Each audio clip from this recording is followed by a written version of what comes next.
Rebecca, I want to make sure my microphone is working well. Do you hear me well? I do hear you, Taru. Excellent.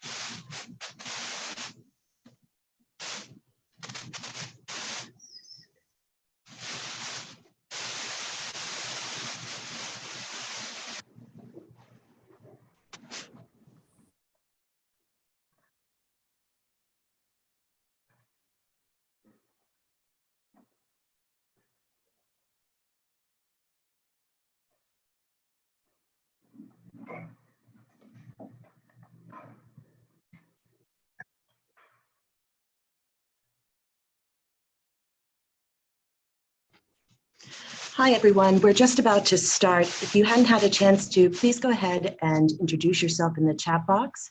And if you're having any connection problems or any static, go ahead and use the chat box to just let us know, and we'll do our best from our end to help out. So without further ado, I just wanted to take the opportunity to thank you all for joining us here today. My name is Rebecca Pinto. I am the Director of ProWash, and I'm joined here by Nicole Weber, our Senior Specialist for Learning Capacity Strengthening, and Julia Crowley, who is the ProWash. Particularly those that are joining us either very early or very late your local time. We were overwhelmed by the response to this webinar, and we're glad to have you with us. Before we begin, again, please feel free to introduce yourself in the chat box along with your organizational affiliation, and if you feel comfortable, your email details. This will allow others to reach out to you if they have any questions or want to follow up after this discussion.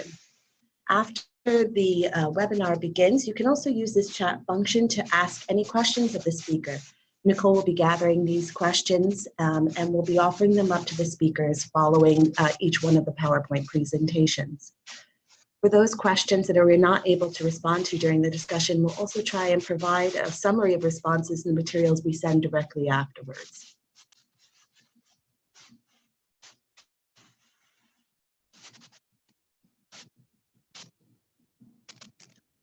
So before we begin, I just wanted to quickly introduce the ProWash program. We're actually a 5-year program funded by USAID Food for Peace program. We're implemented by Save the Children. We support all development and emergency food security programs globally, and a number of our development partners come from countries like Bangladesh, East, West, and Central Africa, and Nepal. Food for Peace has a multi-sectoral focus, working in the most vulnerable of communities. The work that they do is inclusive of WASH, and we have the overarching goal of improving household health and well-being, and within this, the goal of reducing childhood stunting, particularly for those in the window of opportunity. We support all these programs to sustain quality and capacity strengthening opportunities, knowledge sharing, and small applied research grants. On the right-hand side, you can see some of the examples of the work that we do and the support that we offer our partners, including using formative research to develop a behavior change strategy, practical guidance incorporating WASH behavior change nudges, training on assessing sanitation marketing, and guidance on water quality. The motivation from this webinar comes from a number of discussions that we had with implementing partners about their work in WASH at the inception of this program. Many of our partners expressed an interest in having clear examples and tools for how they could increase women's meaningful engagement in the WASH sector. If you'd like to know more about ProWASH or you have any questions, please feel free to reach out to Nicole and I. Our email address is prowash@savechildren.org, and also be included in the email we send out afterwards.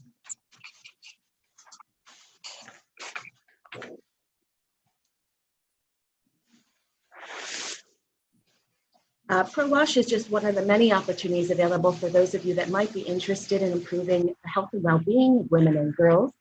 In February 2019, the White House launched the Women's Global Development and Prosperity Initiative, which will bring women's economic empowerment to the forefront of the U.S. government's development agenda. The Women's Global Development and Prosperity Initiative establishes an innovative new fund at USAID to enable women to succeed in the economy in the developing world.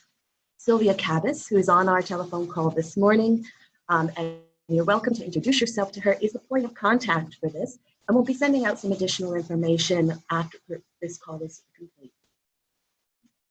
Before we begin, I just wanted to introduce a few housekeeping issues. We'll be sending out some background documents, including a summary of the points covered today. Following this will include a link to the PowerPoint presentations and the audio file should you want to share it with anybody else that was not able to attend today. We'll be holding our next webinar on April 24th to discuss the results of desk mapping of development food security activities, and we encourage you all to join. We'll also be announcing that via our newsletter, which is called the WASH Board.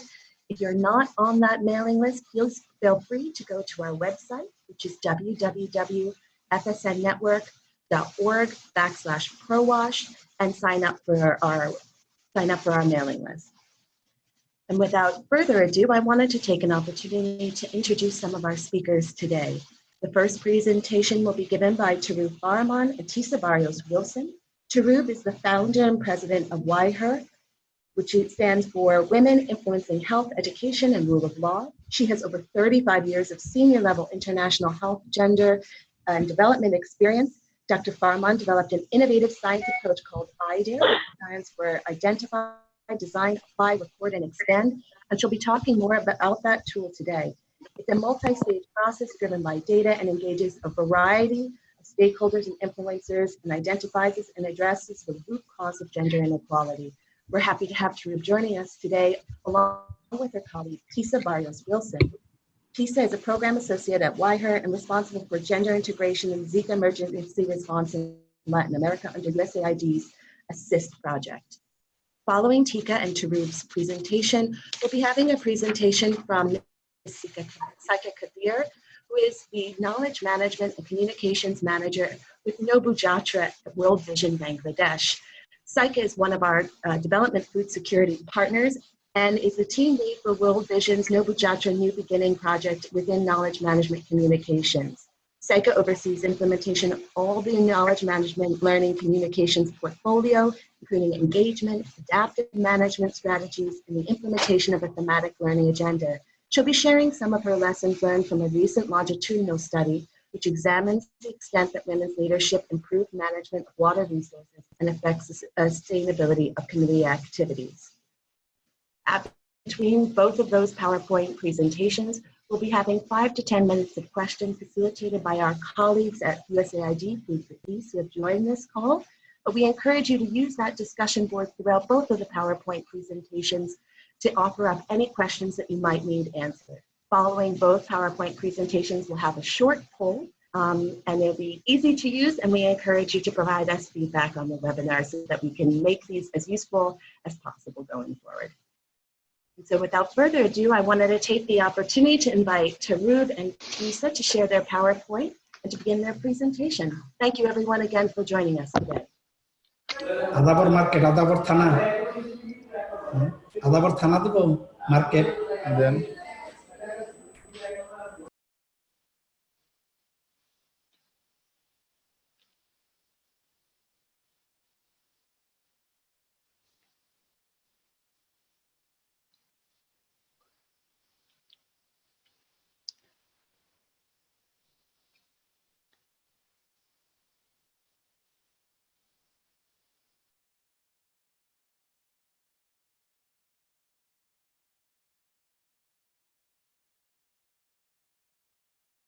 Hello, can you hear me? Yes, we can hear you okay. Hi, my name is Tisa Barrios Wilson, and Tarup, are you on the line? Yes, I'm on the line. Perfect. I'm just muting myself while you're presenting. Okay, wonderful. Then I'll go ahead and get started.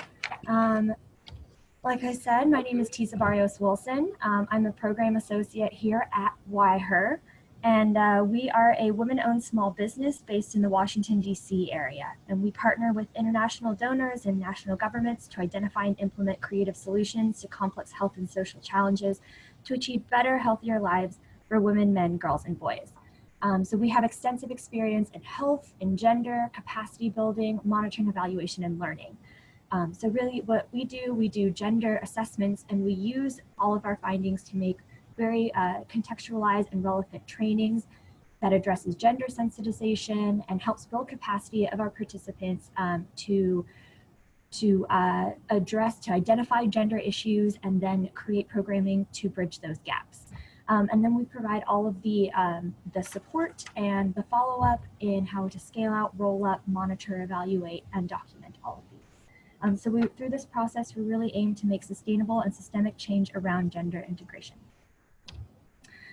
So our approach to address these challenges and gender gaps in programming, we implement this innovative results-oriented approach called IDARE for gender integration. It is a multi-stage process driven by data. It can be applied to a wide range of audiences and contexts, and ensures that the solutions are locally driven and contextualized, and is really rooted in the science of quality improvement. So this is the core of our work and our trainings, and it helps participants identify gender gaps and then design programs to test small gender responsive changes over a short period of time to really identify what works and what's successful to scale up or what needs to be started again. Tisa, excuse me, the slides are not moving. Oh, not at all? No, I don't see them moving. Do you guys see them moving? We don't. Tisa, could you just run your PowerPoint presentation in its fullest view? Okay, let's see here.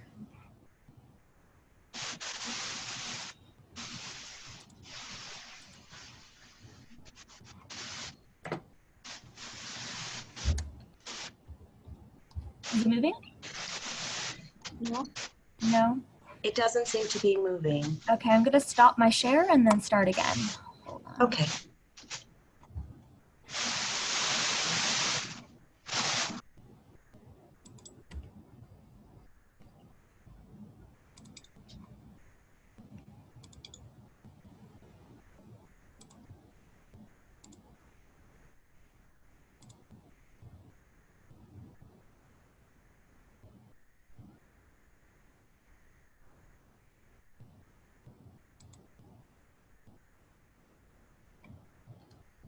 Can you see it now? We can see it. Can you make it slide mode, the presentation mode, please?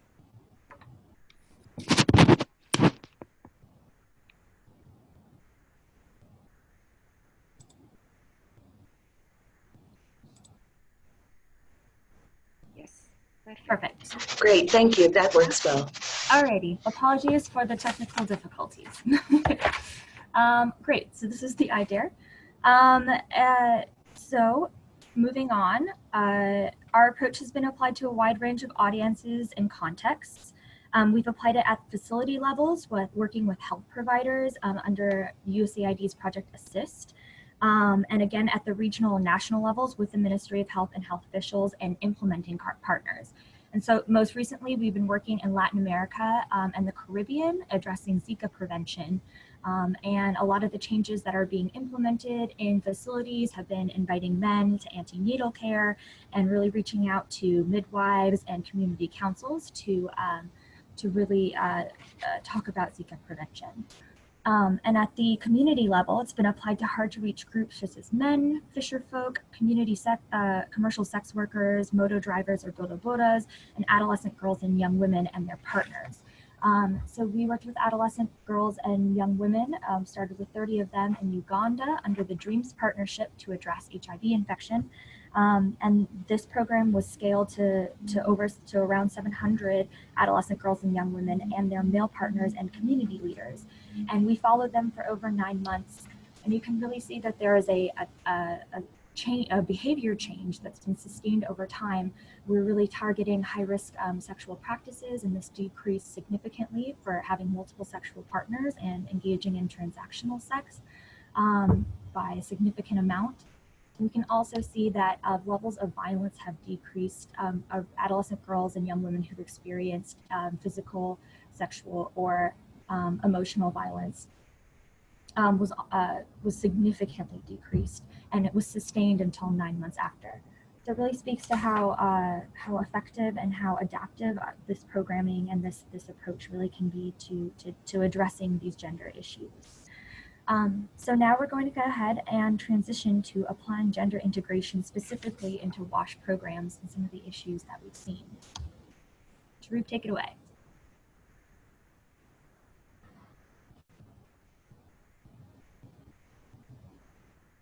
Sharif? Sorry, I was on mute. Okay. So good morning, good evening. Thank you for making the time to join us today. I really appreciate this effort, and I want to thank the ProWash team for inviting us to participate. We were asked to share our gender integration experience, and I thought due to time limitations, the best way to do it is to answer your questions that you shared with us when you RSVP'd. So we went ahead and we grouped those questions into different categories listed here on this slide. And many of the questions that came expressed their interest in understanding gender and WASH, what is gender, how to address women's leadership in WASH, and the challenges that some of you are dealing with, what are some of the lessons learned and best practices. And then some requested that we address what WASH is, and this is outside of the scope of this session, but I think it will be addressed later on by other professionals. So I would like to start with what gender is. And I know many of you know it, and maybe this will be a repetition, but I just wanted to briefly talk about the challenges that professionals face when they want to address gender, because the word gender does not have a literal translation in other languages. So it is challenges for professionals in the field to describe what it means. And we mostly use the definition of gender to describe to professionals how to address it and what it means. And it basically is the definitions and expectations of what it means to be a woman or a girl, a boy or a man. What are the cultural, social, political, economic issues that affect us differently? And at the center of all of this is power. And when I mention power, it's important because it affects also our implementation of women participating in leadership positions, especially on WASH programs. So just remember that power has a big role to play in this case. In WASH, as you see on this slide, women and girls bear the burden of responsibility of securing water supplies and maintaining them for their households. And there are different factors that affect the either health, it affects education, it affects gender-based violence because women and girls are subjected to harassment while fetching water.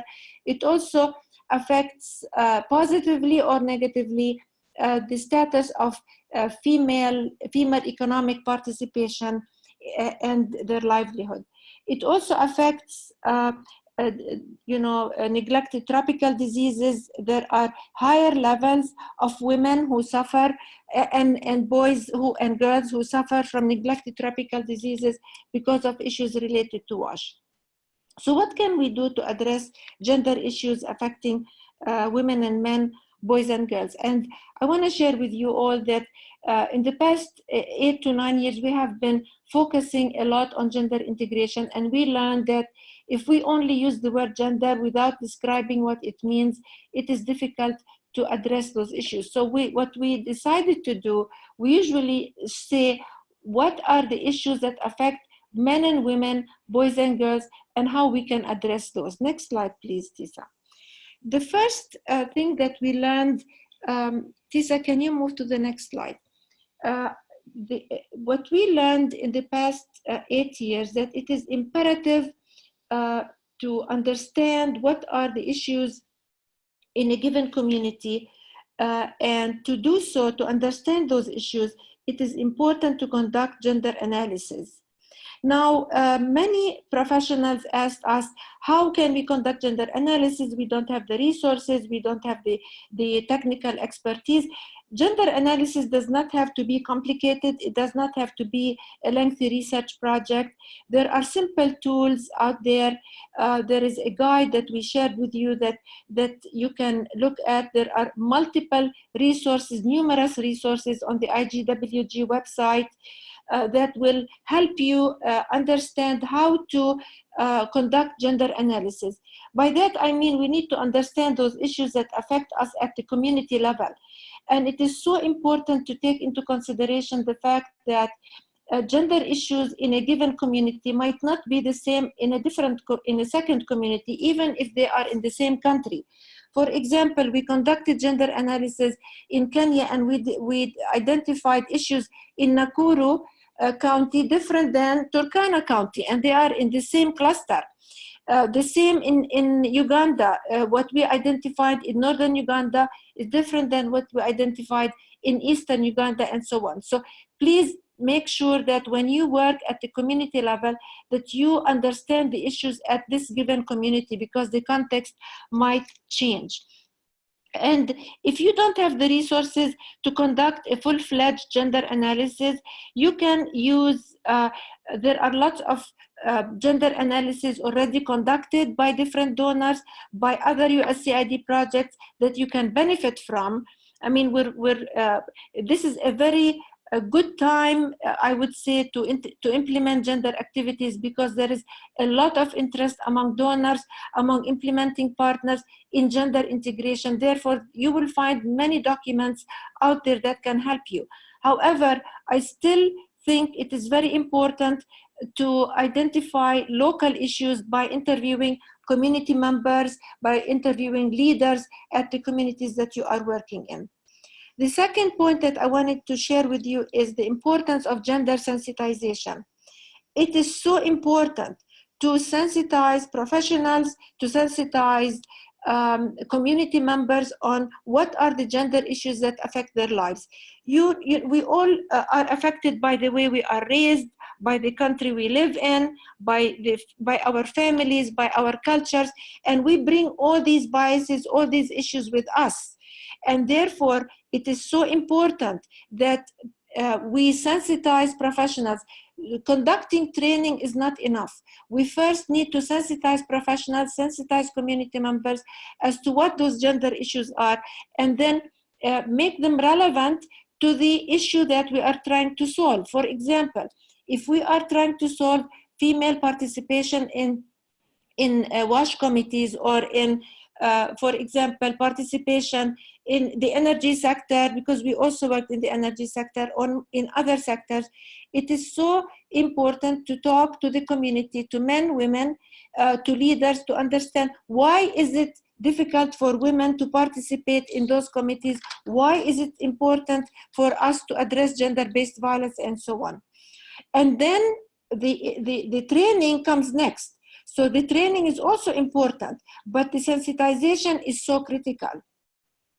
And what we learned that once a dialogue has started among community groups, it is easier to collectively identify an effective solution. Solutions for gender integration must be locally driven. We noticed, for example, in our work in Uganda, when we came in and we decided to involve men in antenatal care and invite them to join their female partners to the facility, which is a practice that is done all over the countries that we work in. We realized that in some facilities in Eastern Uganda, this was accepted.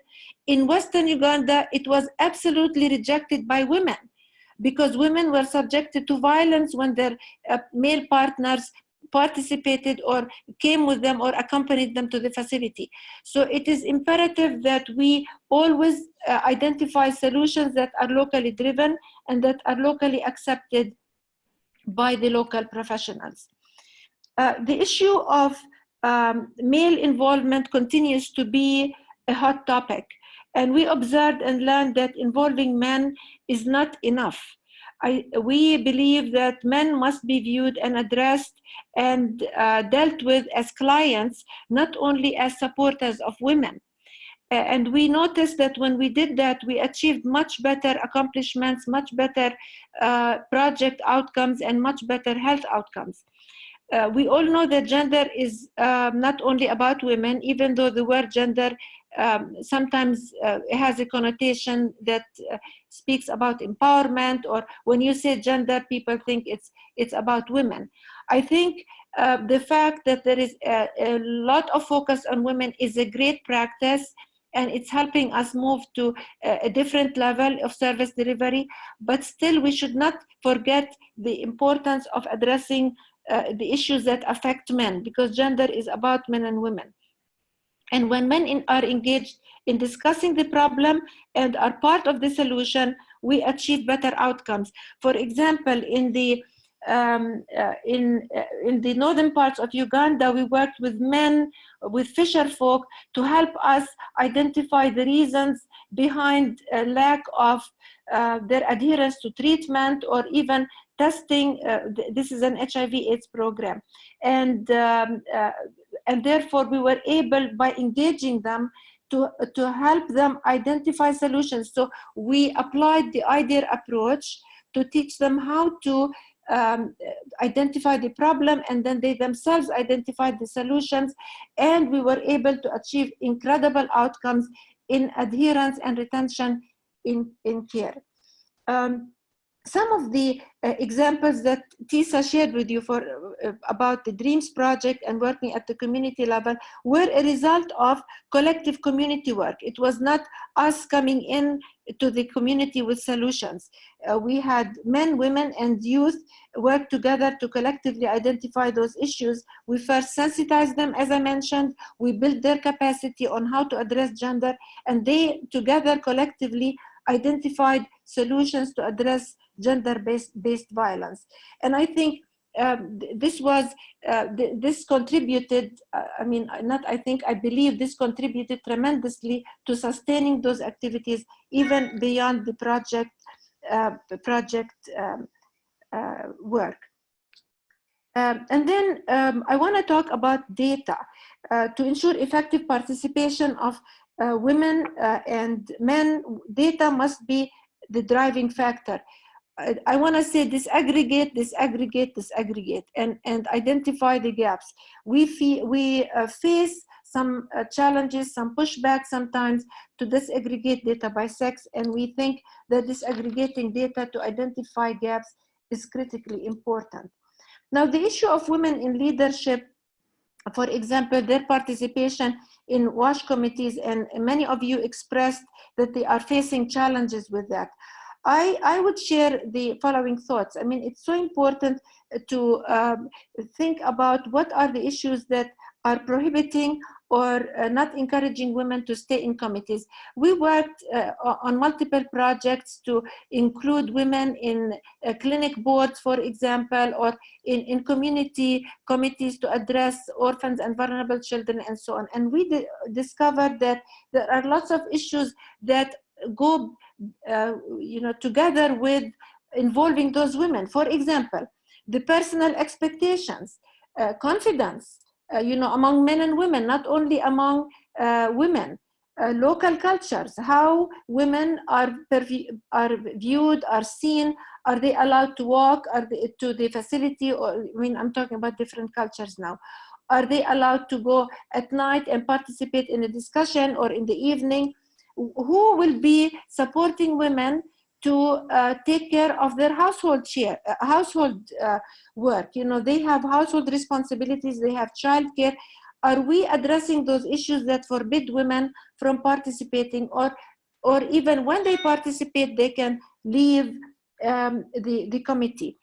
Our also experience and the research showed that women who participate in leadership positions are sometimes subjected to gender-based violence. So we need to make sure that we do not cause any harm for those women who participate in those committees. And I want to just briefly talk a little bit about the do no harm. It is so important that we apply the do no harm principle to all our activities. So whenever you decide to design an activity, even when members of the community propose this activity, even if it is a locally driven solution, please ask yourselves how this activity will affect men, how this activity will affect women. Are there any negative unintended consequences to this activity? Because just by implementing one activity that has negative consequences, the whole program might be affected, and the activities will not continue to be positive. Hi, Tarun. This is Rebecca. We have just a few minutes left. Yes, I'm finishing. Thank you. So our innovative approach that Tisa mentioned allows professionals, allows you to address gender issues step by step, and it allows professionals to continuously monitor progress. And that's why it is so successful, and that's why we have been able to achieve those incredible results that we shared with you.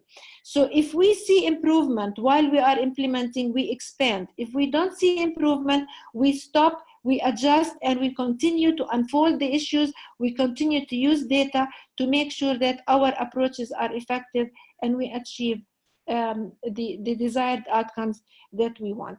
So we have a lot of resources to share with you. You can go to our website, to the Assist website. We have videos to describe to you how to conduct gender analysis, how to use the data, the very simplified videos. We have the guide that I think Rebecca and the team shared with you, other resources, and we welcome your questions. I would love to receive emails from you if you have any questions, and we'll be happy to support you in any way we can. Thank you. Wonderful. Thank you so much, Tarun, and thank you, Tisa. I wanted to turn it over very briefly to our colleagues from Food for Peace, Nicole Van Abel, Kyla Gregory, and Mika Polanco, for any questions or comments. Hi, this is Mika. Can you hear me? Yes. Oh, excellent. So thank you for this really interesting and valuable information. We're wondering, how can we, and by we, donors, NGOs, civil society organizations, etc., do a better job listening to women, both leaders and non-leaders, to learn what are the WASH concerns they need? And do you have any specific examples to help illustrate what would be a good way to listen? Yes. I think we should listen to both men and women because you can learn a lot also from men about issues that affect women. But in general, what we did to listen to women, we organized meetings at the community level where we brought or we invited, I would say, women from different ages to participate in a 2-hour sensitization session. So we start with sensitization. We explain what gender is, what it means. We don't use the word gender usually. We use what are the issues that affect men and women, and we explain the issues that affect men, we explain the issues that affect women, and then we raise the specific issues related to WASH, or to whether it is WASH or it is an HIV or a malaria project or whatever the project is. And the amount of information that we received during the sensitization session is so incredible. It's so incredible. At the same time, what we did, we identified champions at the community level that we also sensitized and trained, and then they, because they live at in the same community, they continued with those sensitization sessions and they continued to collect data and information. And when we apply the IDEA approach, because it is based on the science of improvement, there is continuous unfolding of the issues. So if an issue comes up and we are not able to solve this issue or find a solution to it, we keep asking questions, we keep asking why, we keep digging deep, we keep unfolding to understand what the issues are, and then we address those issues. When those issues are identified by the group, they come up with the solutions. The example that Tisa shared with you, we did not design the program to engage, for example, fathers. The program, the Dreams Project, was designed to work only with young girls and adolescent women, young girls and adolescent. When we met with them, we learned that we needed to meet with the mothers. So we met with the mothers. When we met with the mothers, we learned during that session that the fathers, we need to meet with the fathers. So we met with the fathers. When we met with the fathers, we went back to meeting with the male sexual partners. And only then we were able to identify what the main issues are, and the solutions were designed by the whole team, by every member of those groups. Did I answer your question? Yes, thanks so much. And I think we'll go, sorry, this is Kyla here with Food for Peace. I think we'll stick with just one question from our end, and happy to defer to Nicole and Rebecca for any others. Thanks so much, Kyla, and thank you, Tarub. Again, everybody, will be sending out a number of resources from Tarub and Tisa following this webinar, but I encourage everyone to check out the WhyHer website.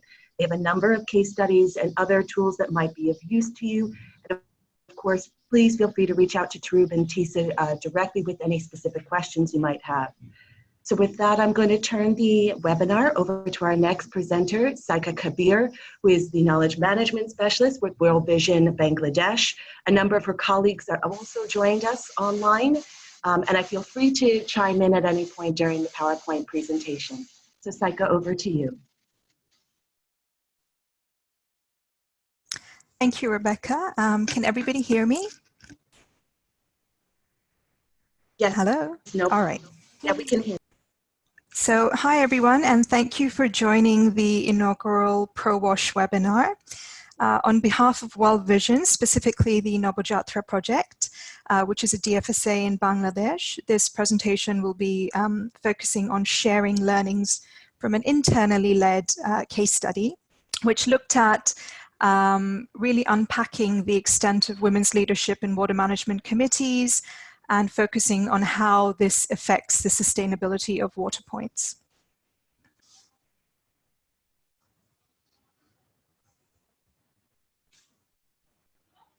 So has the slide changed on the shared screen? No, this slide has not changed.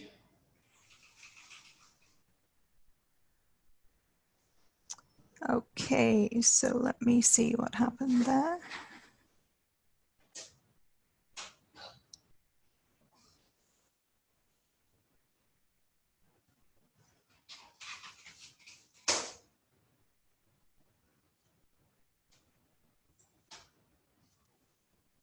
Okay, can you see the second slide now?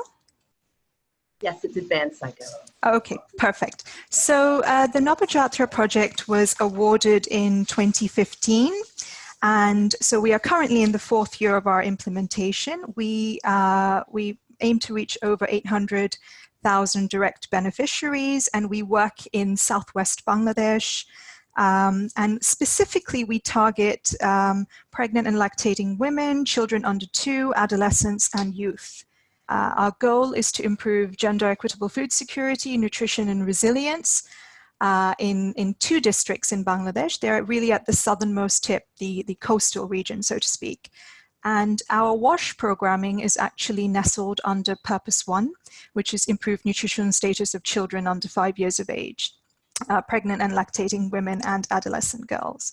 So we have 6 key components, water, sanitation, and hygiene being one of the most critical ones, and gender equality and governance are binding themes across everything that we do, and they are reflected across all 6 of our technical components.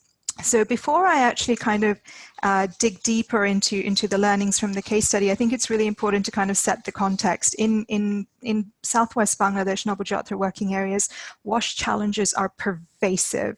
We have salinity, surface water contamination, waterlogging, recurrent natural disasters, and there's also a selection of our indicators from our baseline in comparison to national averages. Compounding the situation further are the gender indicators, which, if you can see from the side, the mean age of marriage is 15.2 in Nabojatra working areas, which is significantly lower than the national average. And our baseline has also showed that 90% of women under 30 need permission to visit certain locales. And all of these have been reaffirmed by findings from our gender analysis, which has guided and continues to guide our implementation strategies. So the sustainability of water options is also a really huge challenge for us, and Nabojatra takes multiple approaches to address sustainability. There's system strengthening through capacity building of committees, partnership with relevant government agencies. In Bangladesh, it would be the Department of Public Health Engineering, and just overall kind of linkages to make sure that water quality testing, etc., go on as planned.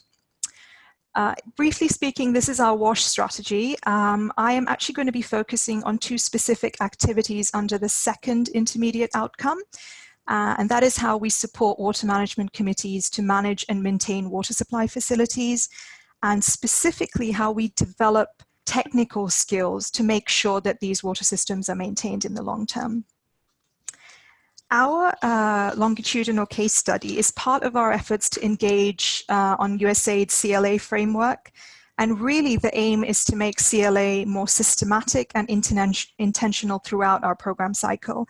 And I know there was interest from participants who signed up to this webinar on learning and adaptation strategies within the program cycle. And I hope this helps to demystify it a little bit. And I'll also be more than happy to respond to questions subsequently over email or on this webinar.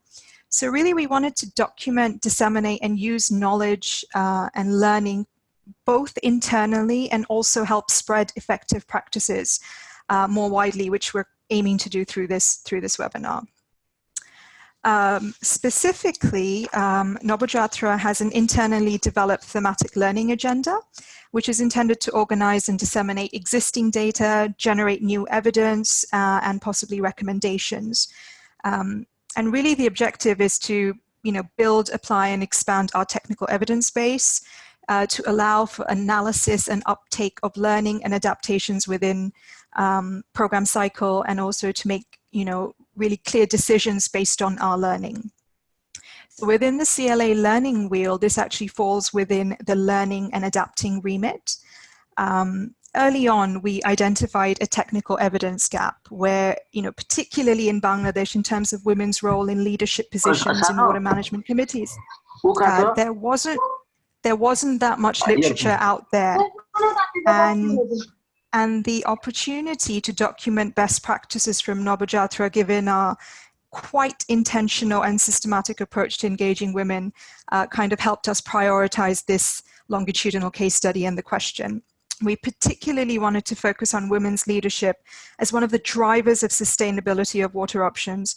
And we also aligned with, World Vision's broader learning objectives. And also, Food for Peace are very interested in the sustainability of wash interventions, particularly in Bangladesh, where in Nobojatra working areas where the wash challenges, as I mentioned, are incredibly pervasive.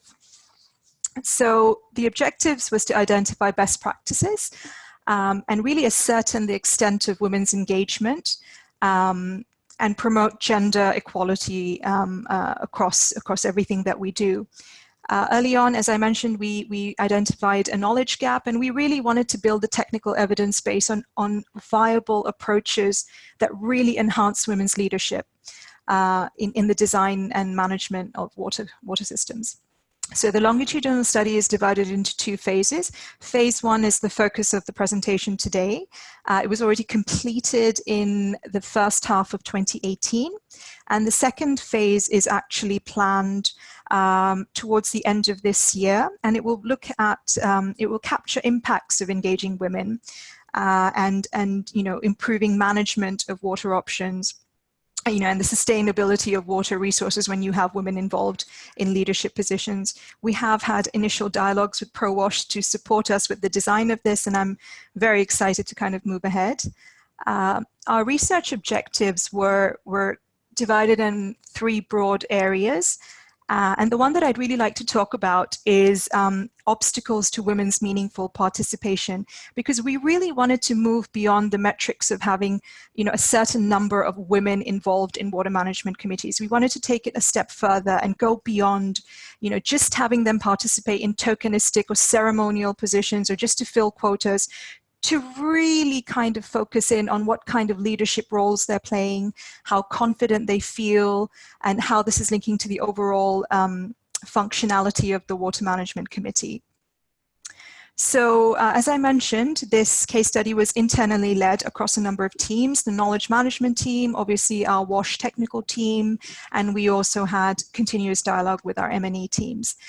We deployed ourselves to 4 sub-districts, which are pretty much all the sub-districts we cover. We internally developed guidelines and questionnaires. We selected respondents from water management committees, local and international NGOs, and local government administration. There were about 13 in-depth interviews, focus group decisions. We then synthesized and did the data analysis and then focused on application of the findings, possible adaptations we can make in our WASH implementation, and dissemination is what we're doing today. So water management committees are, they play a key role to ensure water facilities provide safe water services in their local communities. They are actually formed through community dialogue. So each water point, once it's installed, has a catchment of approximately 50 households.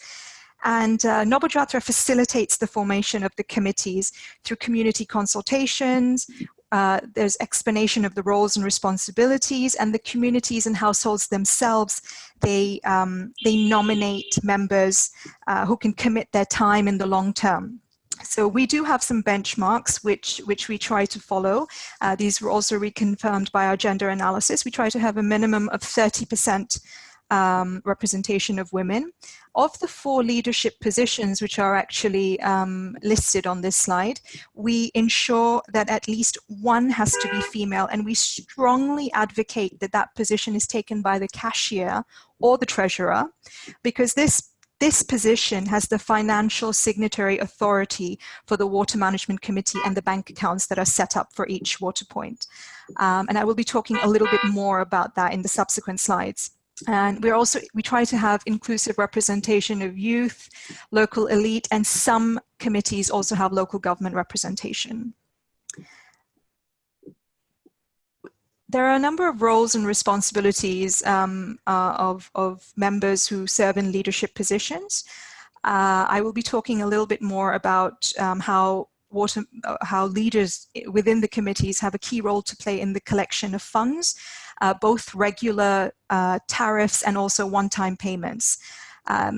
The committee members also play a really key role in terms of coordination and linkages with Watson committees and also the Department of Public Health and Engineering, really to make sure that the assigned and relevant government departments are providing the mandated extension services and technical support when it comes to water quality testing and resource mobilization that they really should be doing. So the field findings, I'm just going to move on to the next slide. Field findings from our formative research, they found that even in sort of January and February of 2018, when Nobojatra had first started forming these water management committees, that women were increasingly taking on leadership roles. And this was due to a number of reasons.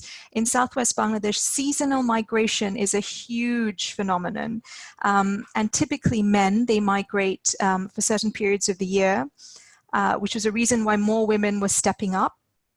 And local government were also, although they didn't have any clear policy, but they were encouraging female representation in committees. And obviously, being such a susceptible area to WASH challenges, there are a number of NGOs who are working in the same areas of Nobojatra, and they are also prioritizing women's participation in committees. We also found that the distinction between the leadership roles were not always clear, and rather leadership was based on, you know, collective efforts and who was available to fulfill the role at the time. Both men and women were found to play a leading role when it came to organizing meetings. And interestingly, as early as last year, some women were representing the committees to external stakeholders, at Union Porishad level, which is the lowest tier of grassroots government, and they are actually mandated to provision for budget for local WASH needs.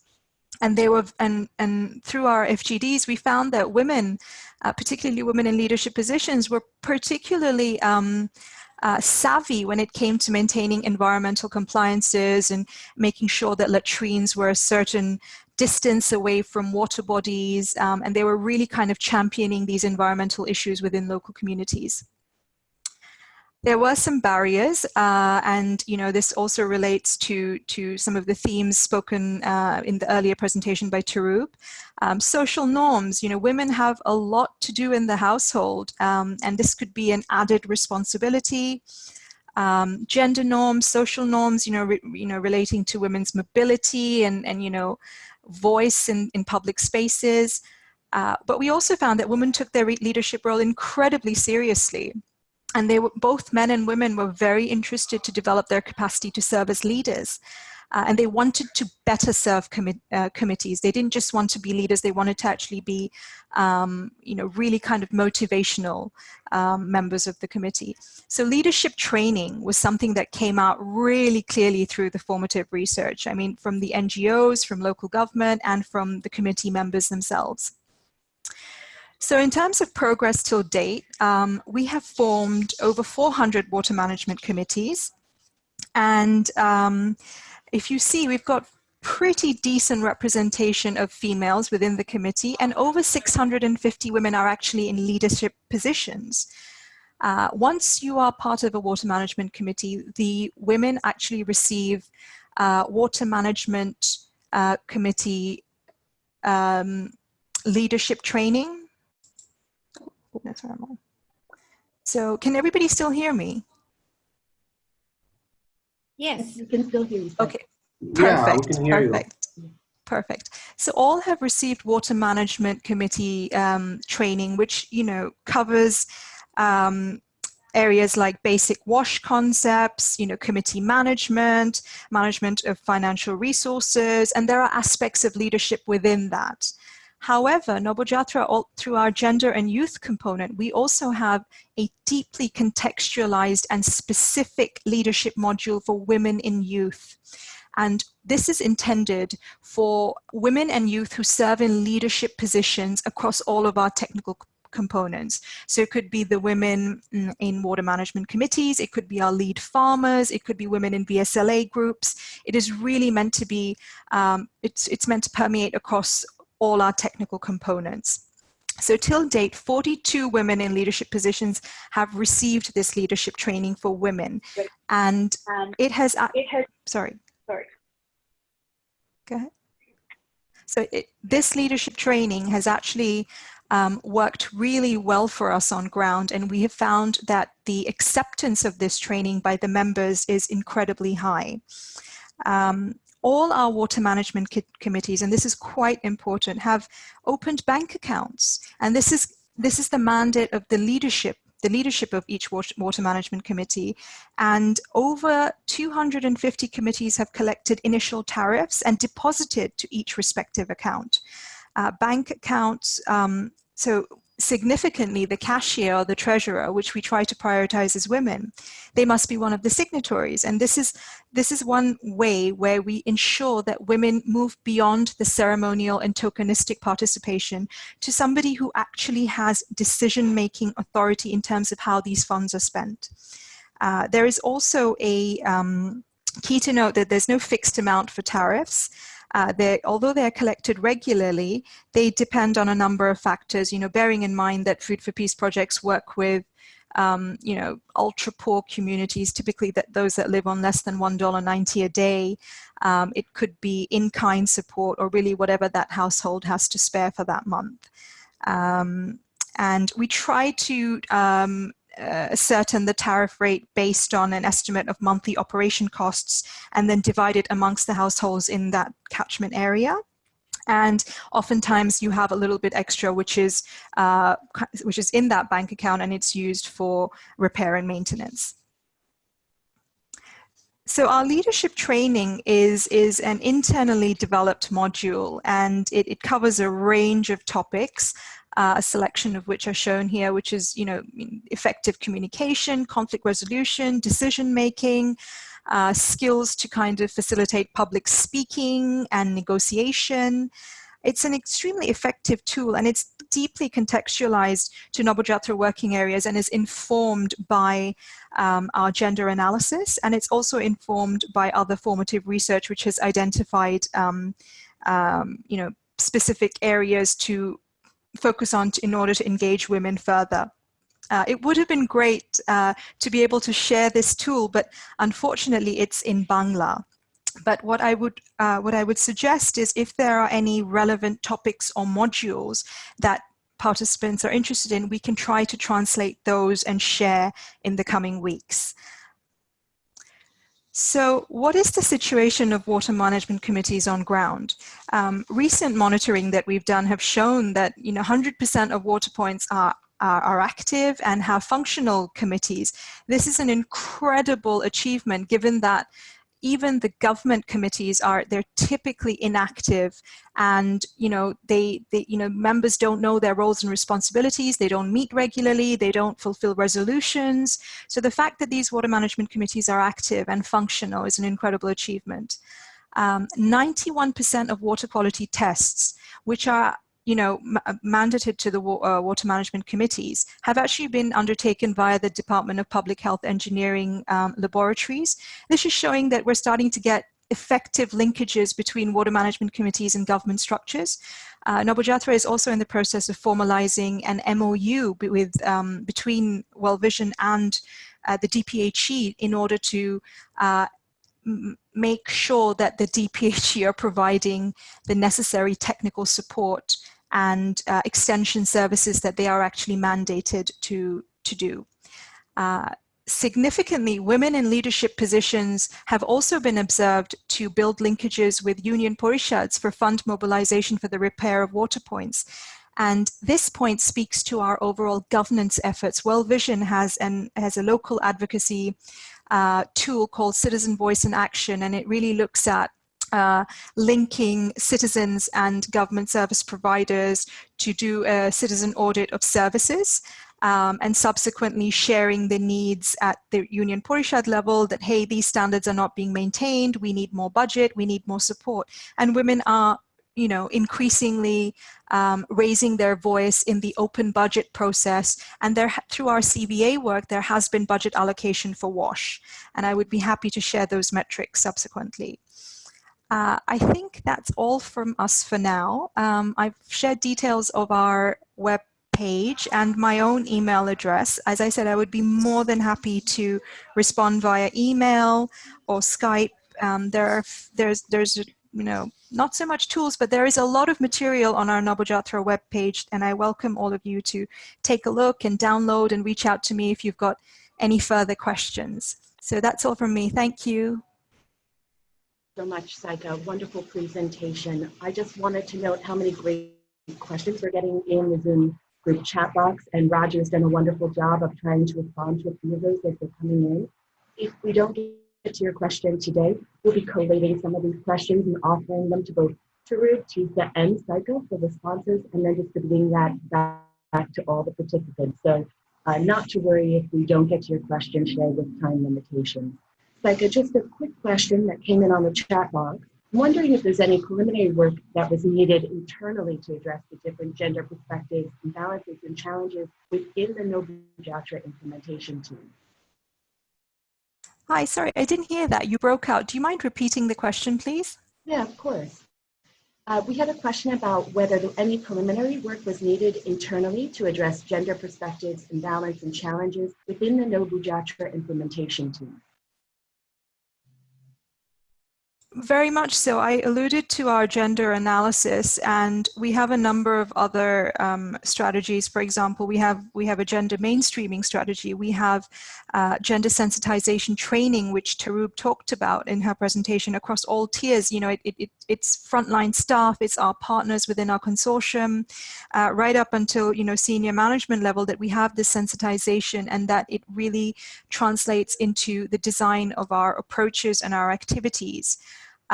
We also, you know, you have to understand that within the project cycle, as we were doing this case study, we found that not enough women were being included in the leadership training from the gender component. But because we had the findings for the first phase of this case study, we were able to strongly advocate within the program cycle that, hey, this is working really well.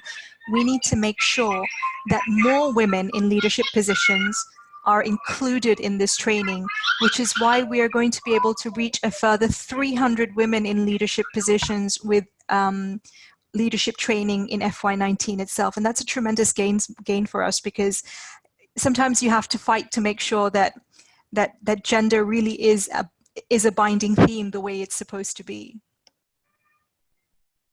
Great, thanks so much, Saika, and thank you everyone again for joining us. If you just stay on for a little while, we'll have 2 poll questions coming up that you can quickly answer. But again, we want to thank you all for joining us, and particularly those that are joining very early or very late. We look forward to more ProWash webinars, and we'll be sending out a number of announcements shortly. Thank you again. Thank you all so much for joining. It's been great. From Food for Peace. Yeah, from FSP here. Thank you. Thanks, Kyla. Bye. Thank you very much.